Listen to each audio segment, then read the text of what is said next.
પાંડવોને કેટલા પ્રશ્ન આવ્યા, પણ ભગવાન કૃષ્ણ સાથે હતા, પણ પાંડવોમાં પરસ્પર પ્રેમ હતો.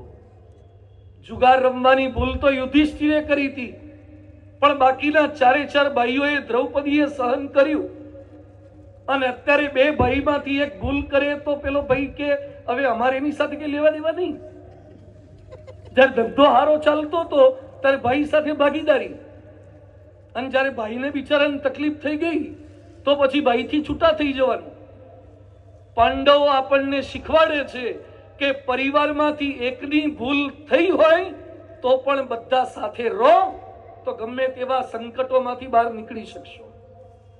અને રામાયણ શીખવાડે છે કે જેનો ભાઈ સતત સૂતો હોય એવા રાવણને મરવાનો વારો આવે, અને જે રામનો ભાઈ લક્ષ્મણ 14 વર્ષ સતત જાગતો હોય એ રામને જીતવાનો વારો આવે. જેનો ભાઈ કુંભકર્ણ જેવો હોય એને મરવાનો જ વારો આવે ને. હોઈ ગયો તો ભાઈને આટલી તકલીફ હતી, છેલ્લે માંડ ઉઠ્યો અને ઉઠીને સીધું ખાવાનું માંગ્યું. આ કુંભકર્ણ જેવા ભાઈ નહીં, સારા ભાઈઓ આવા લક્ષ્મણ જેવા, લક્ષ્મણ સેવામાં ગયા.